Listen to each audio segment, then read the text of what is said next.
Thanks for staying with us. We're going to start with the nation. Oh, we got to welcome Tukwe Makadige in the building. She just, snuck in. We welcome you. We usually have this kind of arrangement where we have big topics, but today is just one of those days. So it's good to have you. All right, let's start with the nation. APC PDP kickstart 2027 plans with key NEC meetings. CBN 8 banks meet recapitalization threshold. Eastern Rail Line project gets $3 million vote in the $20 billion external borrowing plan. Natasha supporters create scene at National Assembly. President to inaugurate cancer centers in Katsina, Benin, and Nsukka. Adeleke Oyinola was shown PDP leaders back Tinubu's re-election, and Attorney General Fagbemi's office denies government stake in the first holdco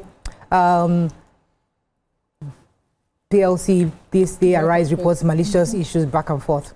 Okay, which story are we starting with? Let me even start with that one. So let me quickly say that the spokesperson, Special Assistant to the President on Communication and Publicity, Office of the Attorney General of the Federation, Kamorudin Ogudele, has denied any involvement, in fact, let me say, between the Attorney General's office or the federal government in participating in acquiring any shares in First Bank Co. Okay. So the, of course, the Arise broadcast or publication had indicted the AG's office in a special purpose vehicle, which was used to acquire about 40%, and increased it from the initial 50% owned by Otedola in First Holdco, and they insisted that it was done in connivance with the Office of the Attorney General, who acquired 25% stake in the First Bank Holdings, and they released that paper saying that it was like a trustee setup, in knowledge with the CBN holding this for the federal government, and they are denying completely. He says that it is unequivocally stated that neither did the federal government nor the AG's office participate in acquiring any shares or these shares in question. The circumstances surrounding the shareholding structure are distinct from any government involvement. He also went further to say that the shares in question, or the trustee set up by First Holdco with the central bank approving Stanbic IBTC as a third-party overseer, is involved in the shareholding structure and not the federal government. So I hope that, and he's also imploring the media to please be be transparent and do due diligence in reporting this issue. Okay, so we have 8 banks who have successfully met the new minimum capital requirements stipulated for their licenses by the Central Bank of Nigeria. This was confirmed yesterday. They said banks had started raising funds last year to meet the CBN's recapitalization requirement, which has a March 2026 deadline to it. So speaking at a news conference in Abuja at the conclusion of the 2-day Monetary Policy Committee (MPC) meeting yesterday, Governor of CBN Olayemi Cardoso said that many banks had made significant progress in strengthening their capital base to align with the new regulatory threshold. He also noted that the 8 banks have fully met the recapitalization requirements, while others are making progress towards meeting the deadline. And he said, under the ongoing recapitalization program launched in March 2024, the Apex Bank adopted a distinctive definition of minimum capital base in addition of paid up share capital and share premium, excluding other reserves and retained profits. And he said the definition implied that nearly all banks have to raise new capital, despite the fact that most banks have shareholder funds in excess minimum capital base. So to be able to get the international licenses, you are required to have a minimum share of capital and share premium of 500 billion, while others with national banking licenses are required to have minimum share capital and share premium of 200 billion by the deadline of March 2026. So 8 banks have already succeeded in getting their capital base. And it was something that happened at the time that many banks were panicking because they now realized that they had to merge so that at least their capital base would be up to par with what the CBN is saying. Okay. Yeah, our president will tomorrow inaugurate 3 newly completed cancer centers in Katsina, Benin, and Nsukka.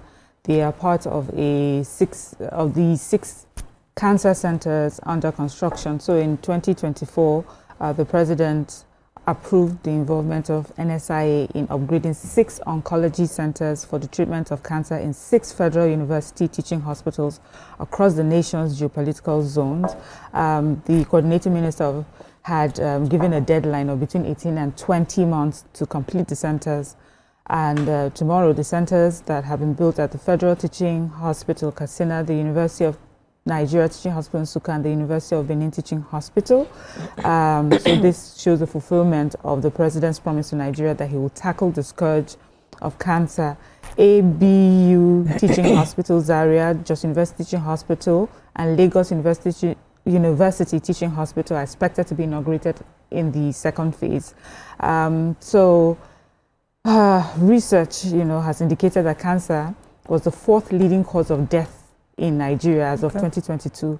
Over 5,000 of the over 8,000 diagnosed cases resulting in death. So as you can see, there's a serious gravity, to this, and this is our president's way of saying, they will do everything that they can to make sure that we fight this head on. Almost 34. All right, yeah, so the Senate, the Aliyu Wada-led committee, that is the Senate Public Accounts Committee, were visibly angry on Tuesday when the group CEO of the NNPCL, Engineer Bayo Ojulari, failed to honor the invitation the 4th time. They've invited him 4 times to explain 210 trillion naira that is unaccounted for in the NNPC account during the audit that took place between 2017 and 2023. They said that while they found that 213 trillion unaccounted for, they asked him to explain, and for the 4th time he didn't show up. Even though he had sent a letter, the clerk delivered the letter saying that they had an urgent invitation from the president to have a meeting with the president, and that's the reason he's not showing up for the interview. They have issued they said if he doesn't show up today by 3 p.m., they will issue a warrant that he be brought in. And this is what the Zane started. Okay, let's go on a short break. When we come back, we continue with the review. Stay with us, we'll be right back.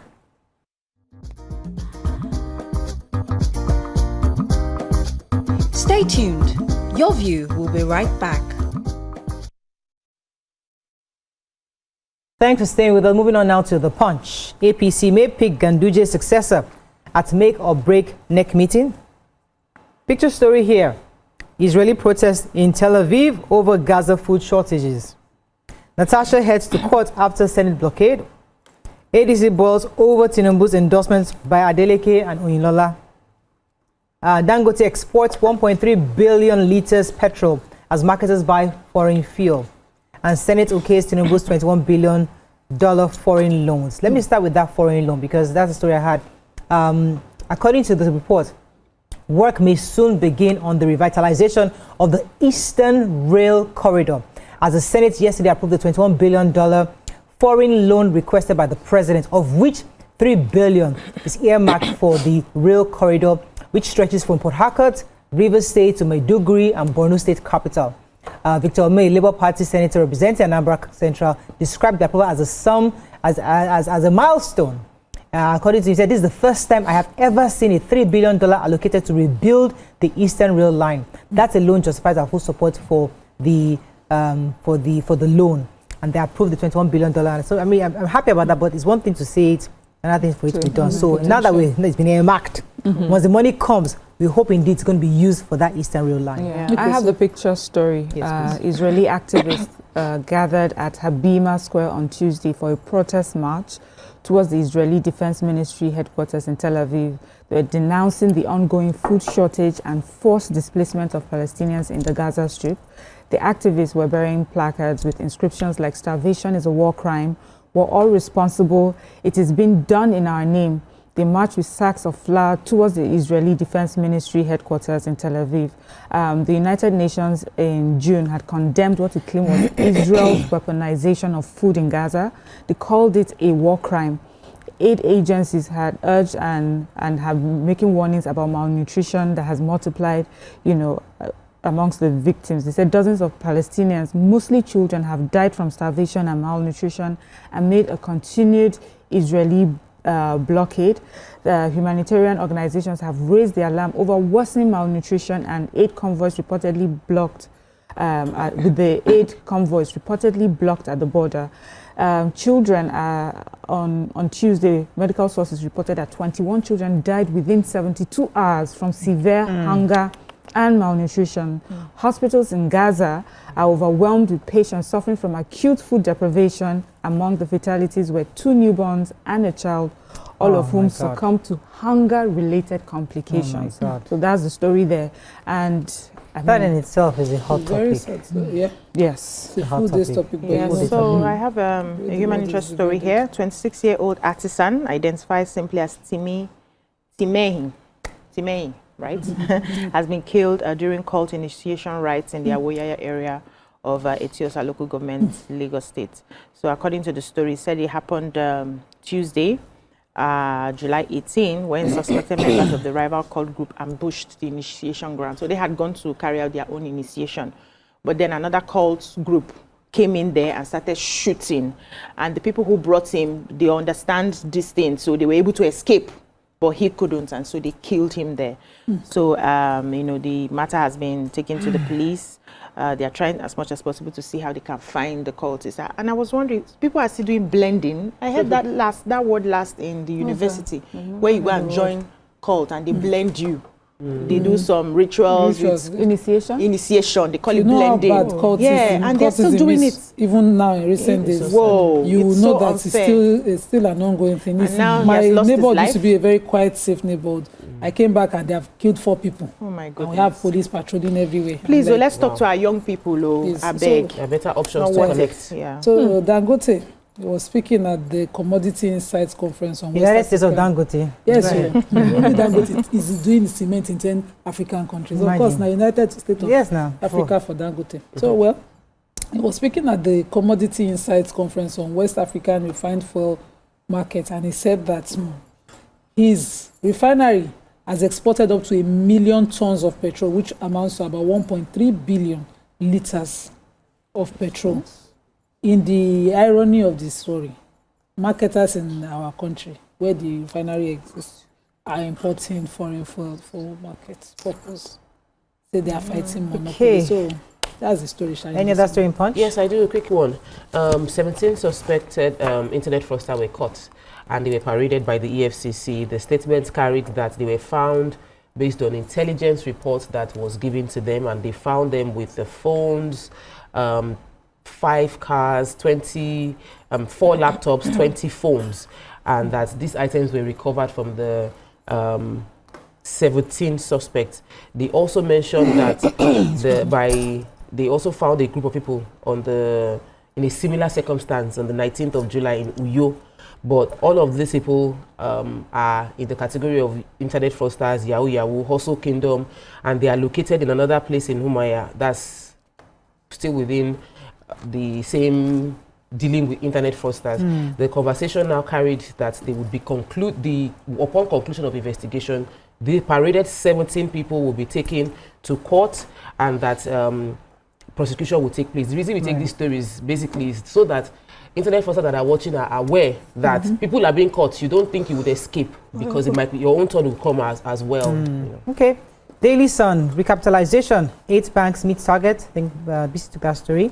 NNPCL remits 6.96 trillion naira to federal coffers in 5 months, declares 905 billion profits for June. Edo, Atiku Wike clash over Obi. NECO pilot CBT SSCE examination in Abuja and goes full CBT next year. And Senate under Akpabholo, worst in Nigeria history, says Natasha. Excuse me. So let me take that story quickly. Senator Natasha Akpotodwaha has slammed the 10th Senate under the leadership of Godswill Akpabholo as the worst in the nation's political history. The Kogi Central lawmaker spoke yesterday after she was prevented from accessing the Senate chamber by the security operatives. She said it specifically, I will say this, pretty much it's a shame that we have had so many good Senate presidents such as Chuba Okadigbo of blessed memory, Senator David Mark, we've had Bukola Saraki, we've even had Hamad Lawal, who is a senator right now. And I'll say that pretty much this is the worst Senate ever Nigeria has ever had. And I hope we will not have to suffer this anyone, because it tells a lot on the individual, referring to Senator Godswill Akpabio. Okay, so the Minister for Education, Dr. Tunji Alausa, along with National Assembly members and officials of the National Examination Council, NECO, led by the Registrar of NECO, Professor Ibrahim Washishi, they monitored the pilot exam of CBT exams. With the NECO exams happening presently, they commenced the implementation of their pilot phase of the CBT examination systems for candidates yesterday. And the minister, of course, was very happy. He says that, you know, this is the pilot one, but going forward, they are looking to move to be more innovative, using more digital innovations and infrastructure to transform examination systems. I'm so impressed by these young ones who will be doing full CBT. Remember those days we used to do shading? Failed the full exam just for not shading properly. Okay. Yeah, I have a story. The House of Reps has introduced a bill seeking to bar public officials and their families from using private healthcare facilities and sending their children to private schools. So Amobi Oga, a member representing Isu Ikwoto, Umunechi Federal Constituency of Abia State, and the sponsor of the proposed legislation, is titled Private Institutions and Healthcare Service Providers Prohibition Bill 2025, and is aimed at improving the standard and integrity of public health and education facilities in the country. He explained that, you know, the need by our public officials to patronize private health and education facilities for themselves and their immediate families has led to the neglect of public hospitals and schools. And he talked about, he says in 2024, Nigeria allocated a total of 1.336 trillion naira to healthcare in 2024 budget, which is a far cry from the estimated 1.6 trillion or over 1.6 trillion naira, over $1 billion Nigerians spend annually on medical treatments abroad. Nigerians also spent at least $29.29 billion on foreign medical expenses during the 8 years of late Mohammed Buhari's administration. In education, Nigeria spent over $38 million on foreign education expenses between January and March, while in 2023 we spent over $218 million. And, you know, the lawmaker says it's time for us to all tell ourselves the truth. We can't keep going on like this. I like how this sounds. Yes, it sounds great, but we'll see how far this goes. I don't even believe this. He says that because we are using all this money on foreign trips for medical reasons and educational purposes, we're not able to put in the resources that we need in our schools like and our hospitals. Thank you, I agree. And he also said, if we are able to implement petroleum subsidy, and we're like, this is the time to do this one next. So I think it's a hot topic because there are different angles to this story. Some would argue that doesn't make a lot of sense because really governments really shouldn't be building hospitals, that government should be facilitating, because just how many hospitals can government build? Remember when we went to Uyo for MM's wedding, a government, Akpabio had built a whole hospital. We're also impressed. No hospitals, no doctors. I'm giving you an example. That some doctors can say, okay, I don't want to live in this state. I want to go to Port Harcourt. I want to go to Lagos. And you're trying to get them to retain them. How many doctors can you pay for? How many machines can you pay for? That's an argument. Doesn't mean that it's not possible. How many hospitals can government build? There's that. We didn't say there's that build part more of it. Services. I'm just saying that they should build more. There's that argument. So it's a hot topic, and it's an interesting topic because it's always easier to say that government should, but really and truly, can government really do it? They should patronize us. What on the list of priorities? What is what number? Education is also priority for some of us. So we look at it. Opinions, it's a very hot topic. It's a very interesting topic that I think we should have a conversation over. Let's go on a very short break. Natasha is trending. That's our first topic. Okay. Stay with us. We'll be right back.